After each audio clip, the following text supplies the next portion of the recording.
Dhe ndjej gëzim për ju edhe ju kam gjithmonë në lutje, sepse betejë është e njëjtë edhe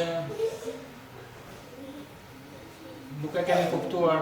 Unë personalisht them flas për veten time, shikojmë që jemi në kohët e fundit, Zoti është shumë afër edhe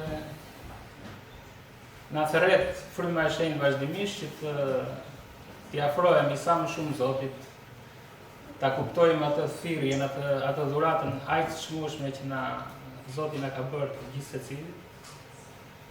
Edhe mëshirën e Zotit kërkojmë që të na i shtoj besimin, që ne ta kuptojmë me të vërtetë qëllimin për çfarë jemi thirrur dhe destinacionin ku do shkojmë, sepse ai është përfundimi. Përfundimi nuk është ajo puna apo karriera që kemi apo gjërat e kësaj bote. Ato do kalojnë çdo gjë dhe një ditë do ngjendemi në mbretërinë e Perëndisë edhe do i shikojmë si një gjë, si një hiç, domethënë. Ne që tani mund t'i shikojmë kështu, por nuk arrin dot besimi jo, jemi të dobët. Edhe Zoti na mëshiroi dhe na i shtoi besimin. Sot, siç kemi dëgjuar gjithë bota e krishterë festojmë Pashkën. Është ditë ringjallje, të gjithë urojnë njëri tjetrin, Zoti ngjall, Krishti ngjall. Edhe ne të bëjmë çdo ditë partijavës, edhe çdo ditë, jo vetëm çdo ditë partijavës, por e kemi Zotin në mendje çdo ditë. Edhe falenderojmë, por një temë të tillë doja të lexoja disa vargje në lidhje me veprën e Krishtit që ka bërë në jetën tonë. Është tek letra e parë e Korintësve. Pak vargje doja të ndaja, se nuk dua të marr vetë kohë. Është kapitulli 15, letra e parë e Korintësve. Nga vargu 20 dhe nga vargu 26.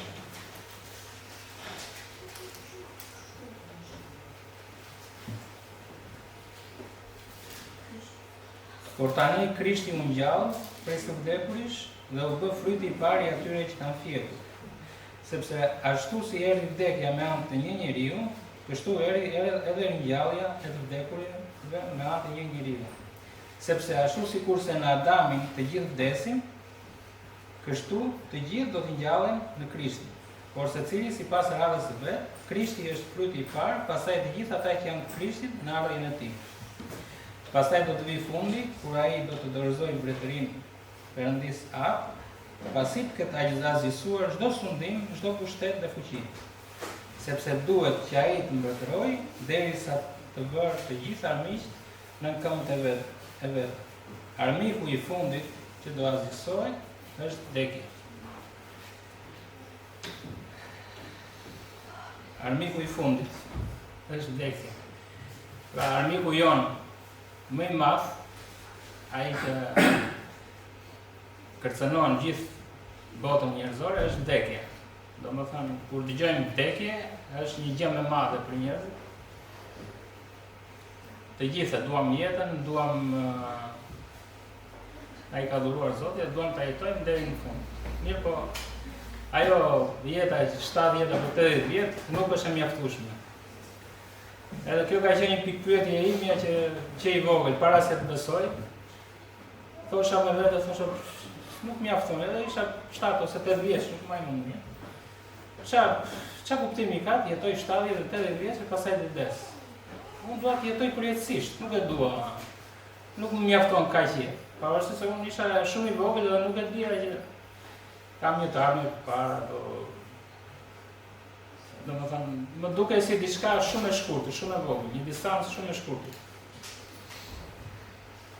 Mirë po, ajo pikë pyetje ishte fryma e shenjtë që ka thënë, është e sigurt që ishte Zoti që e ngret këtë pikë pyetje për të dhënë zgjidhje. Edhe është ai që e ngret këtë pyetje dhe ai e jep zgjidhjen. Dhe siç u kanë treguar shumica e dinë, që në moshën 12 vjeçare erdhi lajmi i jetës përjetshme dhe atë që atëherë unë e rrëmbeva edhe tani me hirin e Zotit. Jo se kam qenë i qëndrueshëm apo domethënë njësoj po, s'kemi ato ulje dhe ngritje tona, por kërkojmë mëshirën e Zotit, që Zoti na mbaj, na ripërtëri vazhdimisht, që të na mbaj deri në fund. Të gjithë neve, domethënë të gjithë secili nga ne ka marrë thirrje, dhe lutemi që Zoti të na mbajë të gjithëve deri në fund. Dhe Krishti ishte i pari njeri, domethënë mbas Adamit, që solli jetë. Adami, domethënë ashtu thot shkrimi, ashtu si në atë një njeriu erdhi vdekja, pra me Adamin ne trashëguam, të gjithë njerëzit trashëguam vdekjen. Dhe me Adamin të gjithë vdesin. Dhe akoma vdekja mbretëron. Nuk është shfuqizuar akoma. Deri në momentin që të plotësohen kohërat, që Zoti do vijë të shfaqet edhe të vijë ringjallja e të drejtëve. Pra jemi akoma, është ai armiku që të gjithë njerëzit i shpëtojnë. Por ne kemi atë shpresën që kemi marrë të gjithë, shpresën e shpëtimit. Dhe rënia e njeriut ishte me Adamin. Ishte sepse njeriu u rebelua, nuk ju bind urdhërimit Perëndimit. Pavarësisht se aty ku Zoti i vendosi njeriu, kishte gjithçka. Kishte gjithçka që Zoti i kishte ofruar, vetëm një temën e njohjes së mirës dhe të keqes, vetëm atë nuk do prekte, se në momentin që do e hante nga ai frymë, do të vdiste. Dhe djalli me metodën e tij tha ju do bëheni si Perëndia, i gënjeu.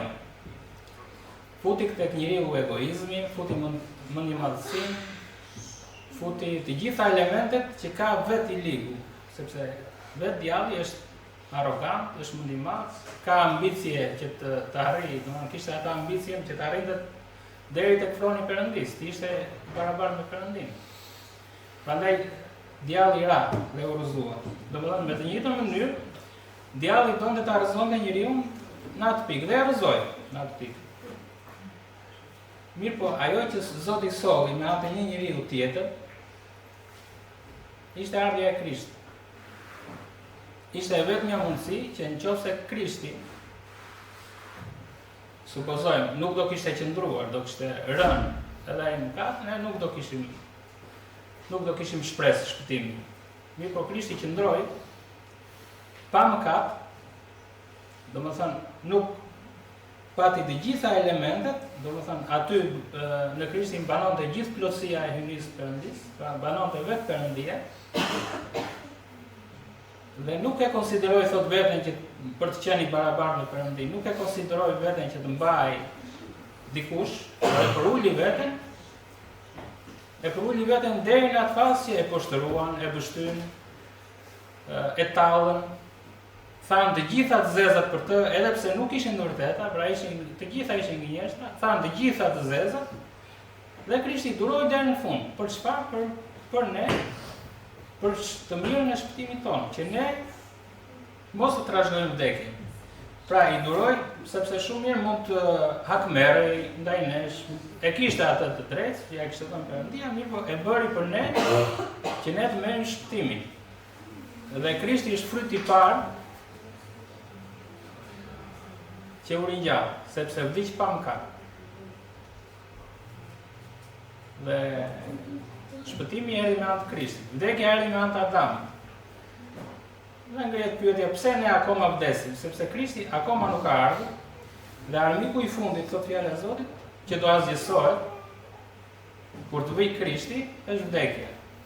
Dhe shpresa jonë me të gjithë neve është që duhet të luftojmë që t'i arrijmë ringjalljes së vdekurit. Apostulli Paul thot që dua të njoh atë dhe fuqinë e ringjalljes së tij. Të bëhem pjesëtar në mundimet e Krishtit, pjesëtar në mundimet çfarë do të thotë? Edhe nëse më shajnë, edhe nëse më poshtërojnë, edhe nëse më hedhin poshtë, unë duhet të jem pjesëtar i këtyre gjërave. Nuk më intereson se çfarë thonë njerëzit për mua. Sepse të njëjtën gjë e bën edhe me Krishtin. Nuk më intereson. Mua më intereson të fitoj ringjalljen, të jem në ringjalljen e të drejtëve. Sepse Krishti që ishte i drejtë dhe nuk mori hak. Si do marrim hak ne që jemi mëkatar? Pse do kërkojmë ne? Çfarë mund të kërkojmë ne? Çfarë drejtësi? Pse duhet të kërkojmë të drejtohemi ne? Që jemi mëkatar. Ne nuk jemi të përsosur. Krishti ishte i përsosur dhe nuk konsideroi vetëm që të merrte hak, të kërkonte drejtsinë e tij. Aq më tepër ne që jemi mëkatar, kemi trashëguar nga Adami mëkatin, e mira është të kapemi te Krishti, të marrim atë shembull, sepse shembullin më të përsosur që na dha Krishti nuk ka shembull tjetër. Prandaj Zoti na mëshiroj, sepse besimi jon vërtet është njerë shkon lart, njerë shkon poshtë. Edhe kjo nuk është gjë e mirë, domethënë unë flas për veten time, por shikojmë që jemi në kohën e fundit, edhe shumë shenja dhe shumë ngjarje po zhvillohen dhe po dëgjojmë shumë gjëra jo të këndshme, edhe këto janë shenja që hapat e Zotit janë shumë hapa. Zoti po vjen edhe kisha duhet përgatitet. Kisha, jo vetëm kisha, por çdo besimtar secili veç e veç duhet shikojmë pse nuk është mirë kisha, edhe unë tani jam në rregull. Secili duhet të mban përgjegjësi për veten e vet. Në fundit ne thirrjen e kemi marrë personale dhe duam dhe lutemi secili nga ne t'ja arrijmë ringjalljes së vdekurive. Kjo është fitoria, kjo është pasuria jonë, nëse ne arrijmë ringjalljen e të vdekurive, ne kemi marrë jetën e përjetshme. Pra, e kemi na është premtuar, por nuk e kemi marrë akoma. Jemi në një dhe Zotit na mëshiroi që ne një ditë dënsohemi të vim mbretërinë e tij dhe të trashëgojmë jetën e përjetshme. Ai është destinacioni jonë. Vetëm duhet besimi. Sa e besojmë ne që Zoti na ka shpëtuar, sa e besojmë ne që Zoti ka përgatitur një mbretëri që nuk do të mbarojë kurrë. Sepse nëse e kemi këtë besim, nuk do të llogarisim këto gjëra, gjëra toksore. Gjëra toksore do kalojnë. Sepse shpesh herë hutohemi me gjëra toksore, hutohemi me punën, hutohemi me ofertat e kësaj jete, gjëra të cilat janë kalimtare. Nuk e kuptojmë ndonjëherë, harrojmë që këto gjëra janë kalimtare. Ajo që ka vlerë është përgjithësia. Edhe ai është destinacioni jonë. Çdo gjë do kalojë këtu. Gjithçka do kalojë, por fjala e Zotit dhe premtimet e Perëndis mbeten pa lëkundur. Prandaj Zoti na mëshiroi të kapemi te premtimi i Perëndis, tek thirrja që na ka bërë, të jemi mirënjohës për atë që bën, sepse nëse e besojmë me të vërtetë jemi dhe mirënjohës. Edhe nuk duam t'ia dim për asgjë tjetër, dua të njoh atë thot, dua të njoh Krishtin, thot Pali, apostulli Pali. Edhe pse ishte në një moshë madhore, thot, vazhdonte dua të njoh Krishtin. Akoma nuk e kam njohur, thoshte. Akoma nuk dua ta njoh. Fuqinë e ringjalljes. Kush është Krishti? Kush është karakteri i Krishtit? Çfarë bëri ai për ne? Si eci Krishti? Çfarë shembulli na la? Nuk vlen për shembull, mund të marrim shembull e një vllaje apo një motre, por sado na ndihmon deri diku, por shembulli i Krishtit është më i përsosur. Prandaj, nëse kapemi te Krishti, aty kemi sigurinë, aty gjejmë jetën, aty gjejmë sigurinë, paqen. Edhe Zoti na mëshiroi vëllezër që një ditë të arrijmë në atë destinacion, në atë thirrje dhe në atë ftesë që Perëndia na ka bërë, të trashëgojmë përjetësinë dhe të jemi të gjithë së bashku. Uroj asnjë dhe lutja ime gjithmonë vazhdimisht është asnjë mos të humbas, sepse Zoti nuk e ka krijuar ferrin për njeriu, por e ka krijuar për djallin dhe për anjët e tij.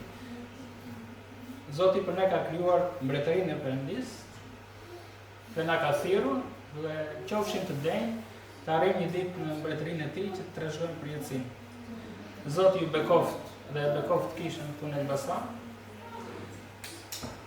Dhe bëft një vepër shpëtimi dhe të na mbaj të përulur dhe çdo ditë kemi fuqinë e Perëndisë si të arrijmë një ditë në mbretërinë e Tij. Falenderojmë Zotin për gjithçka. Amin.